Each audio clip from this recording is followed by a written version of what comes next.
Le dernier chant que nous venons de chanter parlait d'un choix. J'ai fait le choix dans mon cœur de t'avoir, toi, Jésus, comme mon seul maître, à qui je voudrais bien obéir. Ce que tu dis, je voudrais recevoir et le transmettre dans ma vie. Et le texte, aujourd'hui, qui continue dans le livre de Josué, va parler aussi d'un choix.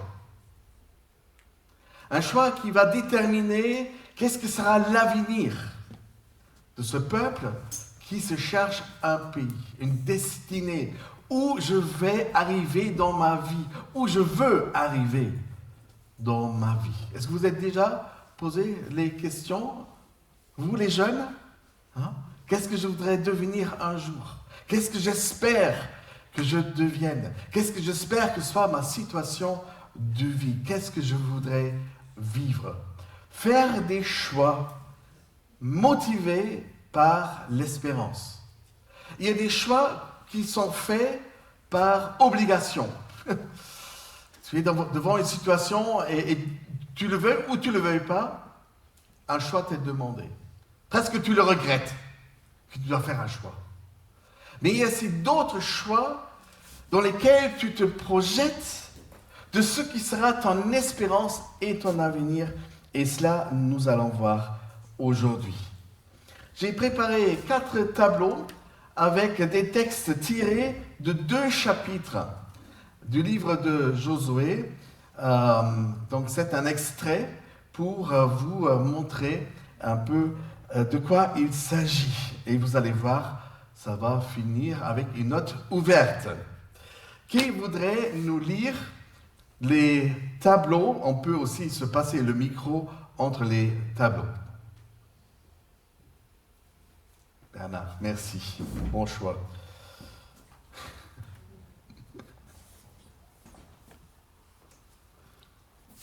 Josué partit de Sittim avec tous les Israélites.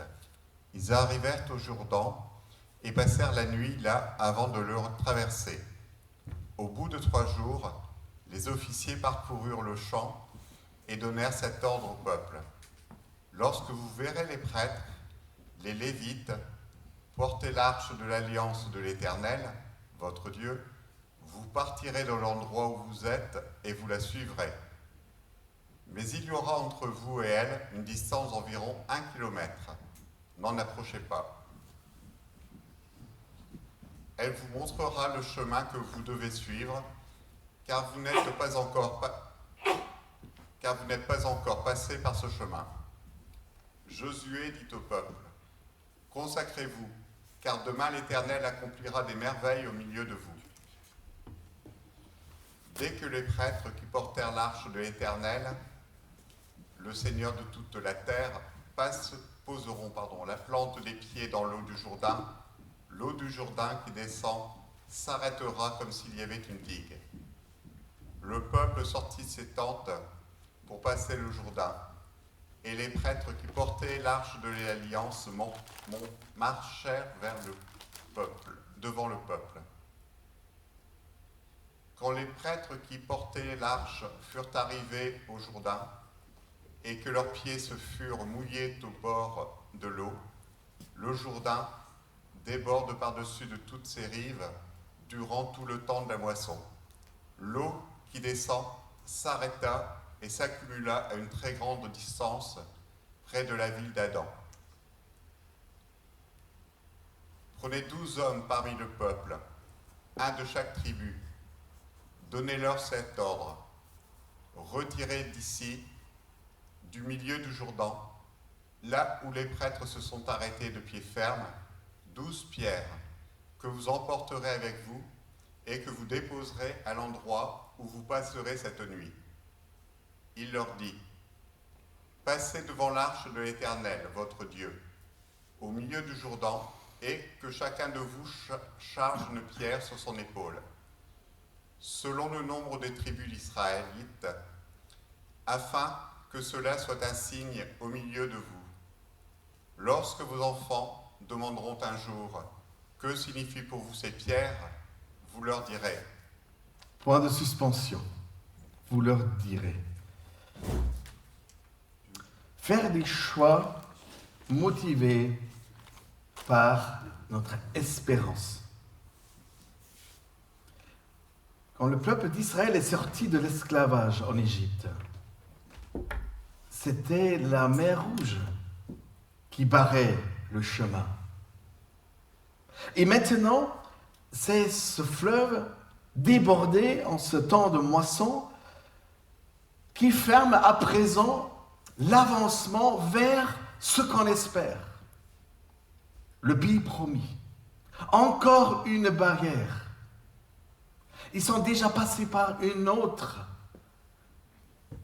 Cette fois-ci, ils vont passer par la dernière frontière qui les sépare de leur errance dans les déserts et de ce que Dieu a promis. Pour entrer en terre promise, il faut que Israël passe. Il passe par ce fleuve débordant qui s'oppose à toute marche en avant. Le fleuve vous dit, vous voyez ce que Dieu vous a promis, c'est de l'autre côté, mais c'est moi qui s'oppose entre ce que vous voyez et ce que vous espérez. Il faut franchir les barrières. Il faut passer à travers ou par-dessus, qu'importe. Mais si nous nous trouvons devant des oppositions que nous acceptons en tant que telles, on ne va jamais arriver nulle part. Franchir le Jourdain, c'est entrer dans la réalisation de ce que Dieu a permis. Le pays promis ne vient pas sur l'autre rive. Moi, je dois passer pour arriver à l'autre rive, au pays promis.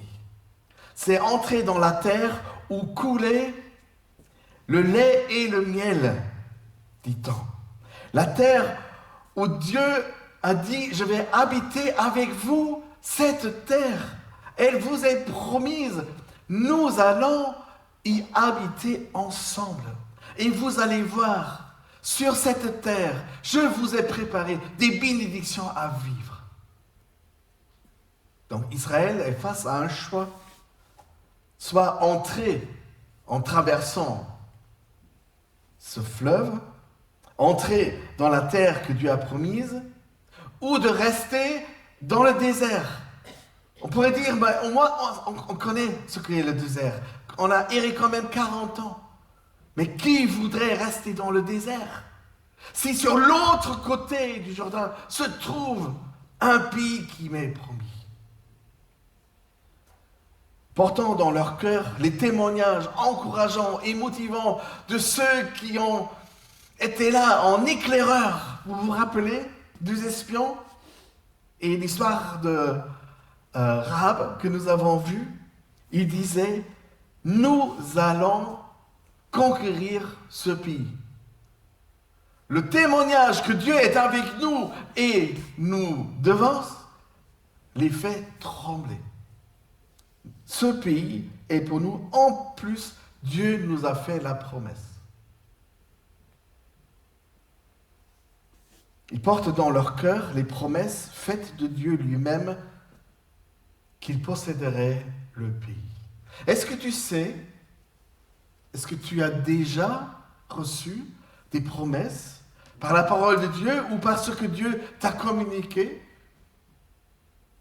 Quelque chose qui te fait espérer en disant « j'en veux, je voudrais le voir, je voudrais voir que ça se réalise aussi pour moi. » Et tous ensemble, ils font le choix de traverser le Jourdain pour rentrer dans la terre que Dieu leur a promise. Nelson Mandela, est-ce que vous le connaissez? Nelson Mandela, c'est un politicien qui a lutté contre l'apartheid en Afrique du Sud et qui est même devenu président de ce pays. Et il a dit une phrase, j'étais scotché quand j'ai lu ça, que vos choix reflètent vos espoirs, que vos choix reflètent vos espoirs et non vos peurs. Ne faites pas des choix parce que vous avez peur ou que vous voulez éviter quelque chose dont vous ne savez pas exactement qu'est-ce qui va vous arriver. Faites vos choix qui reflètent ce que vous espérez. Et je vous promets, vous êtes portés par vos choix et les envies et les promesses que Dieu vous a données. Que vos choix reflètent vos espoirs et non vos peurs. Le choix fait de la génération de José reflète effectivement cette confiance que Dieu va les accompagner là où la terre leur est promise. Par contre, la génération de Moïse a refusé de rentrer dans ce pays. Ils ont eu la trouille, c'était de l'inconnu. Ils ne voulaient pas, ils voulaient même retourner dans l'esclavage d'Égypte. Bon, si on s'imagine ça, mais quel choix! La génération de Moïse ne pouvait pas rentrer dans le pays promis. Ils sont tous morts dans le désert. Et combien de fois nous sommes morts, nous aussi dans nos déserts, parce qu'on n'a pas osé de faire confiance de ce que Dieu promet. Tu avais tes raisons de ne pas faire confiance. C'était ta responsabilité, c'était tes choix. Mais combien de choses nous n'avons pas pu voir parce qu'on a eu la trouille, qu'on n'a pas eu la confiance. Mais ce que Dieu promet, c'est pour nous. Ça va bien se passer. C'est pour cela qu'ils étaient privés de voir de leurs propres yeux la promesse de Dieu s'est réalisée aussi pour eux. Et d'une manière ou d'une autre, il faut passer. Impossible de contourner cette rivière Israël doit traverser. Ils savaient que l'héritage de ce que Dieu a promis se trouve de l'autre côté. C'est pas loin. On peut même le voir. Mais comment traverser? La présence de Dieu précède notre démarche dans la foi, à nous aussi. C'est ça ce que nous apprenons dans ce texte. Dieu nous précède et nous mettons les pieds là où Dieu a mis ses pieds avant nous. Nous arrivons là où la présence de Dieu nous précède. Le Seigneur avait préparé pour eux un passage à travers ce fleuve qu'ils ne connaissaient pas encore. Mais ce n'est pas grave ce que nous ne connaissons pas encore. Notre vie est remplie des choses qui nous sommes encore fermées, qui sont inconnues. L'incertitude, ça fait partie de notre parcours. Mais ça ne devrait pas nous empêcher d'aller en avant. Même dans l'inconnu, j'avance avec confiance. Pourquoi? Parce que Dieu dit, c'est par là que nous allons traverser. C'est par là où nous allons passer. Dieu connaît le chemin d'avance. Et il agit toujours en faveur de ceux et celles qui lui mettent confiance.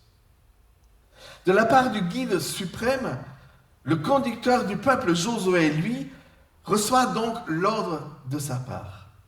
Sacriez-vous, car demain, l'Éternel fera des merveilles au milieu de nous. Verset 5.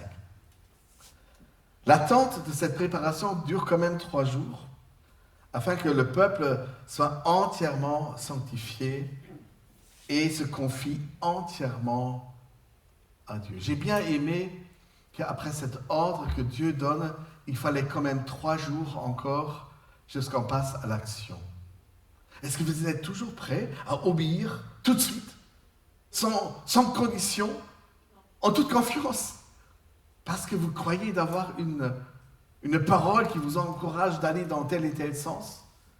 Moi, personnellement, vous me connaissez, je suis un spontané. Par contre, certaines décisions méritent réflexion, n'est-ce pas? Et plus grand est l'enjeu des choix, certaines personnes ont besoin du temps pour se préparer. Je trouve ce texte très honnête. D'ailleurs, la Bible, je trouve très honnête. S'ils ont eu besoin de 3 jours pour dire, allez, nous sommes prêts finalement, nous avons aussi notre temps de marge pour nous préparer. Dieu lui-même va marcher devant eux dans la traversée vers le pays promis. Et il le fait par l'arche de l'alliance. Un objet qui se trouvait dans le tabernacle, une tente de rencontre, un sanctuaire movible, parce qu'ils étaient quand même nomades, passaient de lieu en lieu, et la présence de Dieu était représentée par un coffret en or dans lequel se trouvaient les 2 tablettes, les 10 commandements, le code pour une vie qui plaise à Dieu, et puis un vase qui contenait de la manne. Ils n'avaient rien à manger et Dieu leur donnait du pain qu'ils ont trouvé tous les jours. Et puis, il y avait aussi le bâton d'Aaron qui a fleuri à l'occasion d'un miracle. Et Dieu a promis, là où se trouve l'alliance, moi je serai. Non, on ne peut pas enfermer Dieu dans une boîte. Combien de gens l'ont essayé? Il y a même ceux qui le sortent tous les dimanches. Non, je ne devrais pas parler des catholiques. Pas bien. Là où se trouve l'arche, se trouve la présence de Dieu.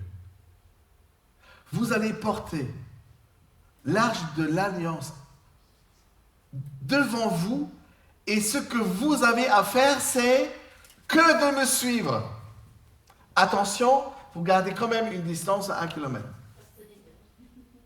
Ah. Pourquoi cette distance? On en parlait hier lors de la formation sur le temple de l'Éternel et de l'Église de Jésus-Christ. La présence de Dieu, c'est une présence sainte. Toute personne qui a touché, à part des prêtres qui le portaient, qui a touché à cette arche, sont morts sur le champ. Comme le péché ne va pas survivre dans la présence de Dieu, ni les ténèbres dans la lumière divine. Le mauvais meurt sur le champ en touchant à ce qui est divin. Par contre, si le salaire, la dernière conséquence du péché de notre vie nous fera mourir, Dieu ne voudrait pas que le pécheur meure. Au contraire, il veut qu'il vive. Nous l'avons chanté tout à l'heure dans les chants que Jésus est notre sauveur. Il a pris sur lui notre péché et nous a sanctifiés. On vient de le chanter. On vient de le chanter. 1 kilomètre, c'est à peu près de la poste, place d'Armes, jusqu'à la gare. Nous sommes finalement au milieu, trop près. Mais heureusement, on ne marche pas derrière l'arche. 1 kilomètre quand même. Mais cette distance avait aussi quelque chose de bon et de rassurant. Vous voyez où Dieu va vous faire passer. Si vous êtes trop près derrière, vous ne voyez pas qu'est-ce qui se passe devant vous. Là, vous avez une vue dégagée. Si l'arche passe par là, nous passerons aussi. Ça, c'est la partie rassurante. L'Éternel avait dit à Josué, toi, commande aux sacrificateurs qui portent l'arche, vous allez voir que les eaux vont s'arrêter comme dans la mer Rouge et vous allez passer à sec. Par contre, au milieu de ce fleuve, vous allez vous arrêter. Arrêtez. Mais attends, on ne sait pas quand l'eau va revenir. Faisons vite. Quand tu marches avec le Seigneur, tu peux te prendre du temps là où Dieu te permet de prendre du temps. Pas de stress. Dieu marche devant nous. Pourquoi tu t'inquiètes? Tu peux même faire une pause. Dieu va continuer à te conduire. Certaines pauses sont même importantes. Dieu a instauré ce jour de repos, n'est-ce pas? Afin que le peuple l'honore par un culte. Un jour de repos qui nous arrête dans la course de notre vie. Même si vous, les jeunes, vous êtes arrêtés pour quelques semaines, pour les vacances. C'est aussi agréable, je suppose. Alors, les sanctificateurs portent cette arche et passent de pied ferme sur le sec. Et tous ceux qui marchent derrière, chacun de ces 12 tribus d'Israël, un des leurs devait prendre de là où ils se sont arrêtés, pris une halte, du milieu de ce fleuve du Jourdain, une grosse pierre, 12 grosses pierres, les porter, et dès que l'arche continue à marcher en avant, voilà, ils ont marché derrière ces grosses pierres sur les épaules. Parce que c'est là où ils passeraient la nuit, disons, après avoir été entre les eaux, pieds secs, et puis arriver de l'autre rive, là où ils passent en lui, ils vont construire un mémorial. On en parlera. Donc tout le peuple passera à pieds secs. Et la présence de Dieu, symbolisée par l'âge, est restée là au milieu du Jourdain jusqu'à ce que tous soient passés. Comme jadis, les eaux de la mer Rouge, elles aussi, restaient coupées, montées en mur. C'est mieux que le tunnel qui passe de la France en Angleterre. Ils passaient tous pieds secs. Le mot couper est utilisé dans les versets 13 et 16 pour désigner qu'il y avait vraiment une coupure de l'eau qui a permis de passer. Et parce que entre ce qui était coupé passe l'arche de l'Éternel et le peuple qui le suive,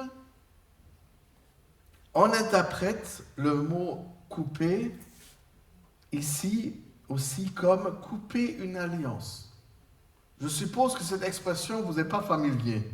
Couper une alliance. On fait une alliance, n'est-ce pas? On scelle une alliance, mais on ne la coupe pas. Mais oui. En Genèse dans le livre de Genèse chapitre 15, Dieu fait alliance avec Abraham en lui demandant de lui préparer des sacrifices. Des animaux du sacrifice devaient être coupés en deux. Et voilà le texte. Quand le soleil fut couché, il y a eu une obscurité profonde. Et un four, comme un four fumant, avec des flammes, le Seigneur passait au milieu des animaux de sacrifice coupés en deux. Coupés en deux. Et le Seigneur y passe. Et Abraham est appelé d'y passer aussi. Et puis Dieu dit, c'est à ta descendance que je te donne ce pays. Celui qui va du fleuve d'Égypte jusqu'au grand fleuve, jusqu'à l'Euphrate. Et pareil pour Josué et pour le peuple d'Israël. Il faut comprendre ces éléments et faire ce rite d'alliance. Il faut passer par les eaux coupées pour montrer nous faisons alliance avec Dieu comme Dieu nous montre qu'il est toujours fidèle à son alliance avec nous. Il faut passer ensemble. Donc les eaux du Jourdain ont été complètement coupés pour faire apparaître la terre sèche, pour permettre au peuple de pouvoir traverser à pied sec. Et là aussi, il y a une expression qui est plutôt rare dans la Bible. À sec. À sec. Elle nous renvoie à d'autres passages de l'Ancien Testament. Qu'est-ce qui est tombé à sec pour la première fois dans la Bible? Pour ceux qui se connaissent sur les premières pages de la Bible. Dieu a séparé les eaux qui couvraient entièrement la terre pour faire apparaître la terre ferme, qui est devenue notre habitation, notre terre à vivre. Et puis, à un autre moment, en Genèse chapitre 8, c'était Noé, inondé la terre par un déluge. Mais comment vivre? Comment continuer à vivre dans l'alliance avec le Seigneur?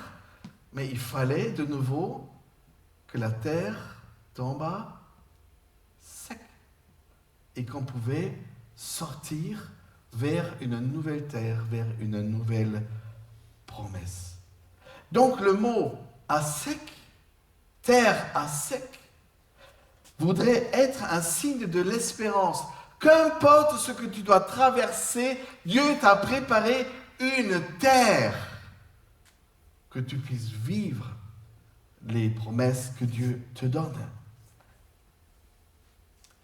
On pourrait comparer aussi le passage du Jourdain à un baptême de la foi. Vous dites, un baptême? Un baptême à sec? Mais oui. En tout cas, le symbole, il est là.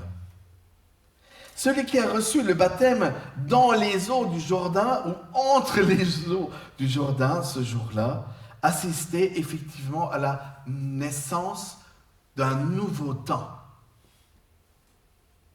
sur une nouvelle terre. Passé par les eaux du baptême, il ou elle trouve aussi la terre ferme, mais de la foi, ce qui nous est promis. Et le culte du baptême lui-même peut être vécu aussi comme une halte au milieu des eaux. On s'arrête exprès parce que nous voulons y passer et nous voulons prendre pleine possession de ce baptême qui est une promesse de Dieu et un engagement de notre part. C'est un arrêt, comme dernièrement on parlait du baptême, et c'était à la prison, et quelqu'un me disait, oui, vous les évangéliques, vous les mettez carrément dans l'eau. Hein. Oui, je dis, on les trempe, on les trempe carrément sur l'eau. Et j'ai choisi un d'eux, des détenus, je dis, assis-toi ici, sur le sol. Donc il s'est assis, le dos droit, et je lui fais le geste du baptême. Marc, tu te rappelles, n'est-ce pas? Et puis, je l'ai penché en arrière, et il était entièrement couché. Et maintenant, je dis, imaginez que l'eau passe dessus. Et l'un des autres qui l'ont vu dit, vous faites un baptême ou un enterrement? Mais quelle lucidité! Je dis, mais toi, tu es vraiment intelligent, toi. C'est exactement ce qui est symbolisé. Et combien de temps tu le laisses sous l'eau? Je dis, pas plus que 30 minutes. Non, bien sûr, non. Marc, je ne sais pas, qu'est-ce que je t'ai dit? On va compter jusqu'à 3, je ne me rappelle plus. Hein? Et puis, je te relève. C'est une halte, n'est-ce pas? On ne fait pas tchoup-tchoup, switch, sous l'eau, hors de l'eau. On savoure le moment pour prendre pleinement conscience. Ma ancienne manière de vivre, j'ai décidé J'ai fait le choix que je vais arrêter avec cela grâce à Dieu. D'où le moment 1, 2, 3, 4, pourquoi il ne me sort pas 5. Ces moments sont importants de s'arrêter. Et je crois que ces mots halte, arrêt, symbolisent bien ici ce qui est le passage de notre ancienne manière de vivre et de notre nouvelle façon de vivre avec le Seigneur en tant que chrétien. Prendre l'engagement du baptême par la foi nous amène, nous aussi, à des nouveaux horizons. Nous voulons sortir de l'eau, n'est-ce pas? Nous amène vers d'autres horizons. Et nous fait rentrer aussi dans une autre histoire. C'est toujours moi la personne qui vient de le vivre. C'est toujours mon histoire qui m'emmène dans ces eaux de baptême. Mais je suis allé dans le baptistère pour me faire baptiser parce que je voudrais que mon histoire continue autrement. M'emmène vers d'autres horizons, vers d'autres destinées, vers une nouvelle création, si on le veut, entre Dieu et l'homme. Donc au milieu du Jourdain, dans la présence de l'âche qui s'arrête, nous pouvons nous arrêter nous aussi. Et combien de fois c'est important de s'arrêter et prendre le temps pour dire, voilà l'alliance dans laquelle je suis rentré par une promesse, par un baptême, par un engagement. Et Seigneur, je voudrais prendre pleinement conscience et renouveler aussi mon engagement. Et puis, je vais continuer ma route avec toi. Ce sont les moments qui sont importants pour s'arrêter. Parfois, il est difficile de s'arrêter, n'est-ce pas? Le culte du dimanche, le 7e jour, le jour de repos, Dieu a installé pour être en assemblée des enfants de Dieu et de nous arrêter ensemble, comme le peuple d'Israël l'a fait ensemble, arrêté, au milieu des flots, arrêté, au milieu de cette rivière. Le culte du dimanche et nos cultes quotidiens et personnels peuvent être vécus comme des temps où nous nous arrêtons dans la présence du Seigneur au milieu de notre quotidien. Au milieu de notre quotidien. Pour laisser pleinement la place à la présence de Dieu. Et moi, dans la présence de Dieu. Sa présence divine nous précède dans la traversée de notre vie de tous les jours. Il nous promet de prendre courage devant l'inconnu de notre avenir même. Pourquoi? Parce que j'ai Dieu comme guide. Jésus, il s'est comparé un jour avec un berger. Et toutes les brebis le suivent. Pour quelle raison? Et les brebis connaissent le berger. Et c'est le berger qui les emmène dans les verts pâturages, fait trouver à boire. Psaume 23. Et nous permet de prendre courage et avancer même vers l'inconnu de notre avenir, ayant Dieu pour guide sur nos chemins qui nous sommes encore inconnus. La présence de Dieu dans notre vie nous permet de traverser et de risquer certains passages. Car lui-même nous devance sur ce chemin. Parce que je vois Dieu aller devant moi, moi j'ai confiance que là où Dieu peut passer, moi je passe. Si Dieu y passe, moi je passe aussi. Dieu nous précède dans nos traversées jusqu'à la mort même, la traversée de la mort à la vie éternelle. Aussi un passage. Et personne de nous connaît le chemin. Personne de nous a fait lui-même l'expérience. Et pourtant, nous allons tous y passer. Sauf si Jésus-Christ revient avant et nous emmène de notre vivant la vie éternelle. Mais normalement, tous y passent. Et voici les pierres. Voici les pierres, signes de notre passage.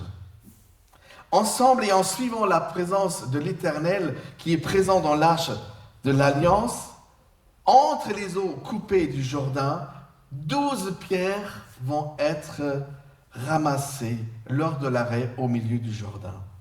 Une fois le Jourdain passé, ces 12 pierres vont être montées et servent comme mémorial. Qu'est-ce que c'est un mémorial? On a dans notre région. Qu'est-ce que c'est un mémorial? C'est un endroit monté, construit exprès pour nous rappeler. Ici, c'est la Première et la Deuxième Guerre mondiale. Et il y en a dans notre région, n'est-ce pas? Là, c'est un mémorial d'un passage de la mort à la vie. Symboliser que le peuple de Dieu a pris effectivement une décision pour vouloir pleinement vivre le projet de Dieu qui lui est promis. Ces 12 pierres attestent et rappellent chacun qui va y passer plus tard, ici, à cet endroit précis, des hommes et des femmes, des jeunes, des ados et des enfants ont fait ensemble un choix porté et motivé par l'espérance, en mettant toute leur confiance en Dieu et de rentrer et de prendre possession des promesses de Dieu pour leur vie, à chacun et à chacune. J'y suis passé, moi aussi. Et si je pouvais avoir des doutes de mon choix, je vois le mémorial et je me rappelle, j'ai voulu faire ce choix et je suis effectivement passé et je suis toujours vivant. Dieu a été mon guide et il m'a trouvé la terre promise. Ces pierres nous rappellent la fidélité qui nous a ouvert un chemin. Nous qui avons fait le choix de suivre Dieu dans ses projets avec confiance. À nous aussi, que vos choix reflètent vos espoirs et non vos peurs. Notre vie à la suite de Jésus est appelée à être l'expression de notre choix, reflétant notre confiance en lui.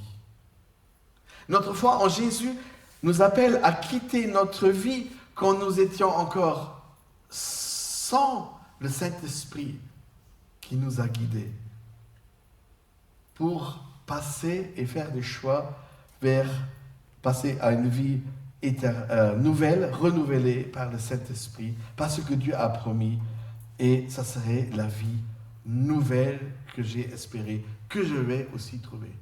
Ce que j'ai espéré, Dieu promet, tu le trouveras.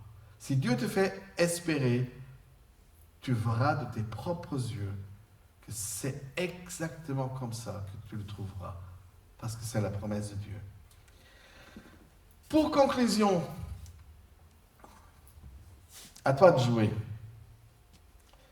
Qui, lors des vacances passées au bord de la mer ou dans les montagnes, a essayé déjà à empiler des pierres plates pour les monter en petites, je ne sais pas, pas mémorial, mais on les empile pour dire aussi je suis passé par là. Qui a déjà essayé? Qui l'a déjà fait? Donc Isa, Bernard. Okay. Moi j'ai essayé, j'étais tellement nul, je ne suis pas arrivé à empiler 3. Voilà. Après c'était... voilà. Pour cela j'ai choisi cette belle image. Le peuple de Dieu a empilé 12 pierres pour se rappeler que Dieu l'avait aidé à traverser ce fleuve pour rentrer en terre promise. Voici comment toi aussi tu peux te rappeler des choses que Dieu t'a fait découvrir lors de tes nombreux passages où Dieu t'a guidé. et tu as traversé par là, et voilà, tu as fait ce que Dieu a promis.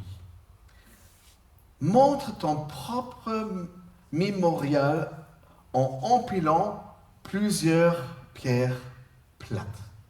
Bon, je crois ici, dans le Douaisis, c'est plutôt difficile à trouver. Hein? Par contre, je l'ai vu dernièrement en faisant des courses avec Imke chez Arbres et Fleurs. Voilà, c'est à la page publicitaire. À chaque fois que je les mentionne, je reçois 50 €. Arbres et Fleurs, j'ai même la carte de fidélité, ça fait 60 € si j'en parle. Non, bien sûr, non.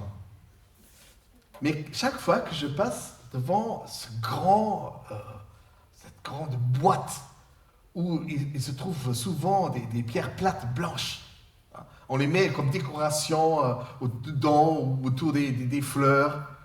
Et je me suis dit, la prochaine fois que je vais y passer, je vais acheter 5. 5. Je vais essayer de me dépasser.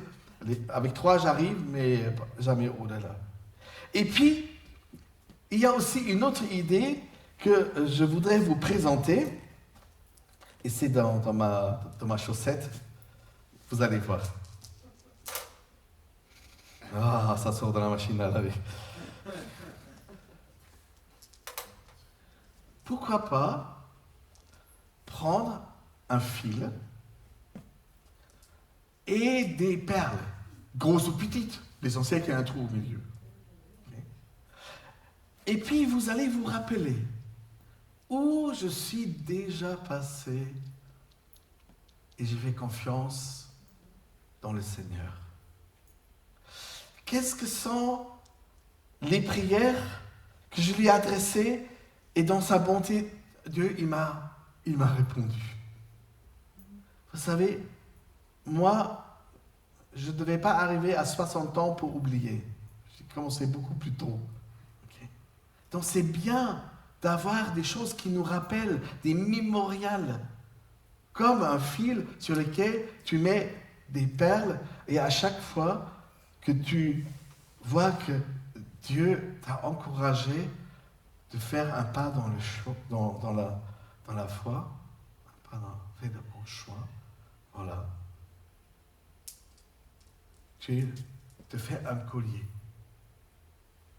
Qu'importe la façon que tu utiliseras, mais rappelle-toi que Dieu t'a fait traverser à de nombreuses fois déjà. Ou si tu es dans une situation où tu te demandes, mais comment je vais traverser cette situation? Rappelle-toi, Dieu t'a déjà montré qu'il est fidèle dans l'alliance qu'il fait avec nous.